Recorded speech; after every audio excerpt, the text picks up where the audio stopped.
In 1917, the United States entered World War I on the side of the Allies, after several years of neutrality. Woodrow Wilson, who was serving as President of the United States at the time, even campaigned for re-election on the slogan, "He kept us out of war." But less than a month after his second inauguration, Wilson went before Congress to ask for a declaration of war against Germany. It wasn't easy to achieve an abrupt about-face from a country that was determined not to become involved in the conflict to a country that was wholly dedicated to the war effort. So the U.S. government swept into action to convince everyone to support the war. The new Committee on Public Information churned out propaganda to convince people to buy war bonds and to keep soldiers well supplied with food and weapons. Propaganda campaigns strongly linked patriotism with unquestioning support of the American government and of capitalism. Dissenters were not just called un-American, they were also in danger of being arrested or deported under new laws that restricted freedom of speech. For many immigrants and African Americans in this time period, the Homefront during World War I offered both new opportunities and great dangers.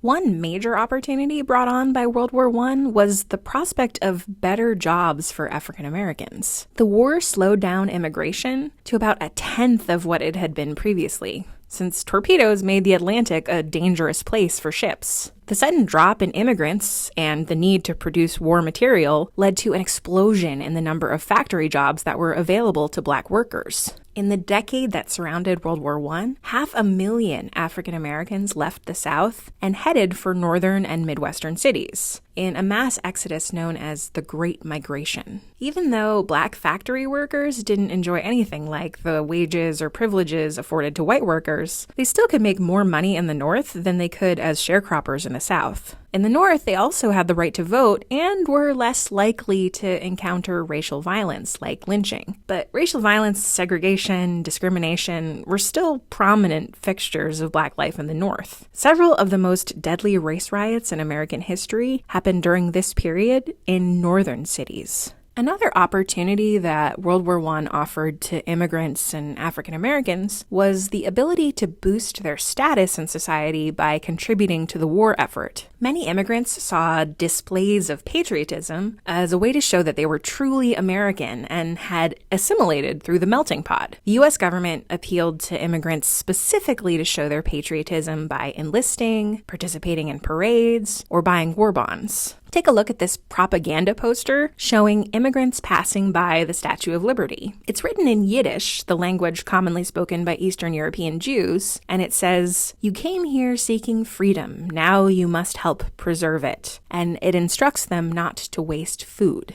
So conspicuous displays of patriotism and other efforts to help the war were a way that immigrants could show that they were American and therefore deserved to be treated just the same as other Americans. For similar reasons, African American leaders like W.E.B. Du Bois encouraged Black men to enlist for military service, hoping that serving honorably in the war would help improve the status of African Americans, just as the service of Black soldiers had done in the Civil War. This poster celebrated the accomplishments of the all-Black 369th Infantry Regiment, known as the Harlem Hellfighters, who were the first Allied soldiers to engage the Germans in combat. The French government awarded many of them the Croix de Guerre, its medal for heroism. But despite the hopes of Du Bois and others, the wartime service of African Americans didn't result in any significant civil rights gains during the war or when they returned home. Army units were segregated, and most soldiers were confined to menial duties. The Wilson administration didn't even allow Black soldiers to participate in victory parades at the end of the war.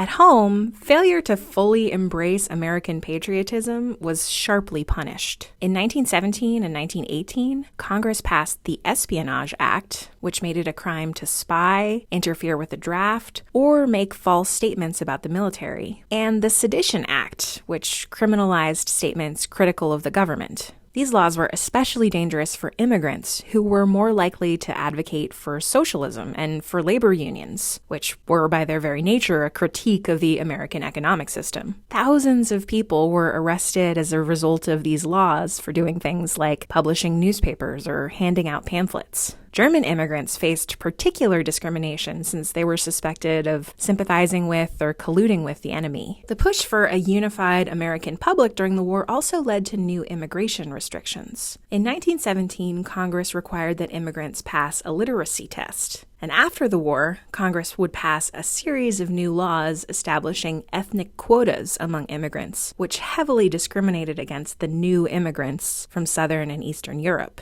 These laws were partly motivated by fears that radicals sympathetic to the Russian Revolution, in which communists took control of the Russian government, were part of a global conspiracy to undermine capitalism. There was a series of labor strikes in 1919 that seemed to confirm this suspicion, leading to a crackdown on labor unions and socialist organizations known as the Red Scare. Red was the color of the Russian communists. Thousands more people were arrested as possible radicals, and many immigrants were deported. So World War I and the United States' response to it at home caused huge changes in the flow of people to and within the United States. The dangers of war slowed what had been a tidal wave of immigrants from Europe down to just a trickle. And the economic opportunities it brought in the form of wartime factory work led hundreds of thousands of African Americans to leave the South and head to northern cities. But restrictions on civil liberties and fear that immigrants might be importing radical ideas from abroad led many to define who was eligible to become an American more narrowly than before, setting the stage for a series of cultural and political battles in the 1920s about what kind of society the United States should be in this new modern era.